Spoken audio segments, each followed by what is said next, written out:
Okay, सो दोस्तों इसको कहते हैं स्ट्रगल। स्ट्रगल का मतलब होता है कि कहीं ना कहीं आप परिस्थितियों में फंसे हुए हो, या लाइफ में आपके स्ट्रगल्स चल रही है, दिक्कतें आ रही है, परेशानियां आ रही है।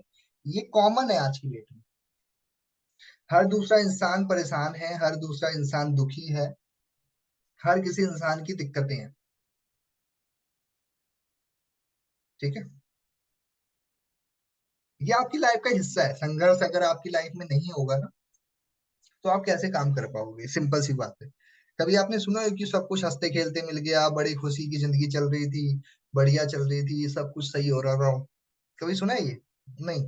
लोगों की लाइफ में आप देखोगे बड़ी दिक्कतें हैं, परेशानी है, उसके बाद भी उन्होंने चीजें अचीव करी। मजाक लग रहा है आपको? ये क्या दिख रहा है आपको कि क्या है ये? थोड़ा समझ आ रहा है आपको? Life of butterfly. किसी को पता है ये क्या चल रहा है?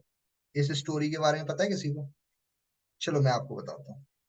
एक बार की बात है, एक टीचर अपने जितने भी क्लास के बच्चे होते हैं उनको बायोलॉजी सिखा रही होती है।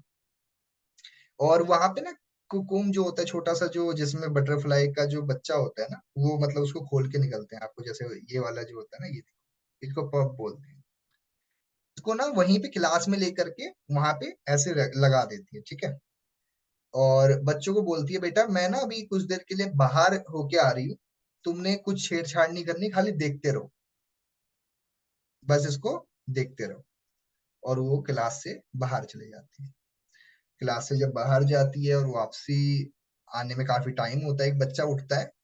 और उठने के बाद में वो काफी देर तक देखता रहता है। वो देखता है कि बड़ी मुश्किल हो रही है बटरफ्लाई को बाहर निकलने में। तो ये बच्चे को रहा नहीं जाता है, और बच्चा जाता है और जा करके ये जो कूब होता है इसको खोल देता है। ठीक है, इसको खोल देता है, और खोल देता है तो बटरफ्लाई बाहर निकल जाती है। बाहर निकलती क्या है, वो उड़ने की कोशिश ही कर रही होती है, नीचे गिर के मर जाती है। उसके बाद थोड़ी देर के बाद में टीचर आती है, टीचर आकर के देखती है कि बटरफ्लाई तो नीचे पड़ी हुई है। तो बच्चों को बोलती है, किसने किया ये?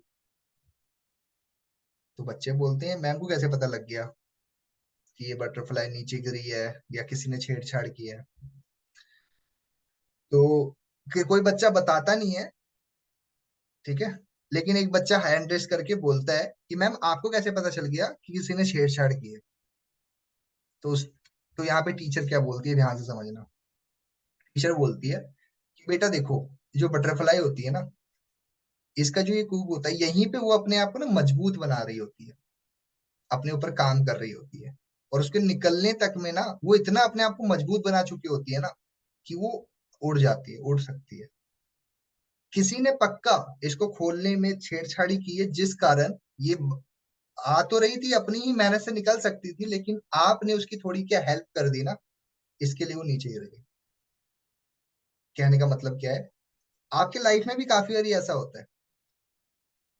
अभी आपने रिसेंटली एक स्टोरी सुनी है? नहीं सुनी? चलो मैं आपको बताता हूँ। ये चाइना की स्टोरी है। चाइना में एक बेटा होता है, ग्रेजुएट हो जाता है। ग्रेजुएट होने के बाद, होने तक में ना उसकी घर की ना परिस्थिति बड़ी खराब होती है। जिंदगी में बड़ी दिक्कत चल रही है, परेशानी चल रही होती है, बहुत दिक्कत परेशानी चल रही होती है। ठीक है। तो होता क्या है कि उसके जो पिता होते हैं ना, बचपन से ही अपने बच्चे को यही दिखाते हैं कि मेरे ऊपर बहुत बड़ा कर्जा है, इतना सारा कर्जा चल रहा है मेरे ऊपर। ठीक है। और वो बच्चा टेंशन में अपने पढ़ाई के साथ साथ कोई छोटी मोटी जॉब करके पापा के कर्जा उतारने के लिए लगा रहता है, पूरे बचपन से ही लगा हुआ है। ठीक है। और कुछ सालों के बाद पता चलता है, जब बच्चे की उम्र 30 साल हो जाती है, 25-30 साल की उम्र हो जाती है, जब वो थोड़ा बहुत कामयाब हो जाता है, पता चलता है कि उसका जो पिता है वो तो अरबपति है। उसका जो पिता होता है वो तो अरबपति होता है। तो उससे पूछा जाता है, उसके पापा से, मुझे एक बात बताओ, आपने अपने बच्चे को बताया क्यों नहीं कि आप अरबपति हो? तो उसने बोला, अगर मैं इसको ये बता देता कि मैं अरबपति हूँ, तो ये मेहनत ही नहीं करता। ये हमेशा कंफर्ट जोन में रहता अपनी सारी जिंदगी।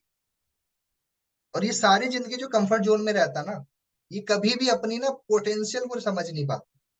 और ये मजाक नहीं कर रहा हूं मैं, ये रियल लाइफ स्टोरी है, कल परसों ही आई थी न्यूज में, देखा हो तो, अगर नहीं देखा तो एक बार जाके देखना, आपको आइडिया लगेगा। तो आपको कभी काफी बारी जो दिक्कतें आपकी लाइफ में आती है, प्रॉब्लम्स आती है ना, वो सिर्फ आपको इसलिए आ रही होती है कि वो आपको कल के लिए बेहतर कर रही है। ठीक है, वो कल के लिए आपको अच्छा कर रही होती है, बेहतर कर रही होती है। तो अपनी दिक्कत परेशानी पे रोने मत बैठ जाएगा। माथा पकड़ के कुछ लोग देखता हूँ मैं, टेंशन में इतने बैठ जाते हैं, पता नहीं क्या ही उनके पहाड़ टूट गया हो। ठीक है।